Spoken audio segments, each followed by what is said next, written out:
ତୁମେ କାଉଡ଼ି, ତୁମର ଯନ୍ତ୍ରଣା ନାହିଁ, ନାହିଁ ଅନୁଶୋଚନା, ଭାଗ୍ୟ ବିରୁଦ୍ଧରେ ନାହିଁ ବିଦ୍ରୋହ ଅଥବା ଆତ୍ମସମର୍ପଣ, ବିଜୟ ପାଇଁ ନାହିଁ ଆଗ୍ରହ, ନାହିଁ ପରାଜୟର ଭୟ। ତୁମେ ନିର୍ବିକାର, ନିରବଚ୍ଛିନ୍ନ ପୁରୁଷ, ବିଥୋଭେନଙ୍କ ଫୋର୍ଥ ସିମ୍ଫୋନି ପରି ନିଶ୍ଚଳ, ଶାନ୍ତ, ଜୀବନର ସତ ଝଡ଼ଝଞ୍ଜା ସତ୍ତ୍ୱେ। ତୁମ ଜୀବନ ଅନନ୍ତ ପାପର ଏକ ଅସରନ୍ତି ଗାଥା। ପାଦେ ପାଦେ ତୁମେ ଧର୍ମ, ସମାଜର ନୀତି ନିୟମ, ଶୃଙ୍ଖଳାକୁ ଆଘାତ କରିଛ।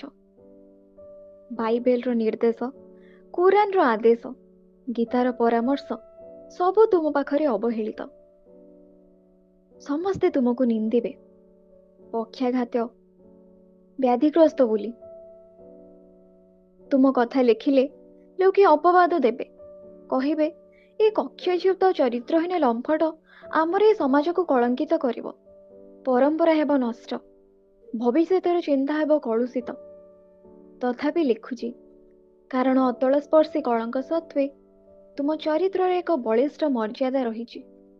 ତୁମ ଜୀବନର ଘନ ଅନ୍ଧକାର ଗହ୍ୱର ମଧ୍ୟରେ ଏକ ପ୍ରଦୀପର କୋମଳ ଆଭା ମଧ୍ୟ ଲକ୍ଷ୍ୟ କରିଛି। ତୁମର କଳଙ୍କ ଯିଏ ଦେଖିବ, ସେ ଏଇ ଆଲୋକକୁ ମଧ୍ୟ ଅବଜ୍ଞା କରିପାରିବ ନାହିଁ। ଲୋକେ ବୁଝନ୍ତୁ ଯେ ଅନ୍ୟକୁ ପତିତ ବୋଲି ଆଖ୍ୟା ଦେବା ସହଜ ନୁହେଁ। ବ୍ୟକ୍ତିର ପରିଧିକୁ ସମୀକ୍ଷଣ କରିବା କେତେ ଜଟିଳ।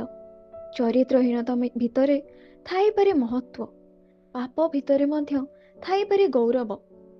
ତୁମ ଜୀବନରେ କିଛି ବିଡ଼ମ୍ବନା ନାହିଁ, କିଛି ପ୍ରତାରଣା ନାହିଁ,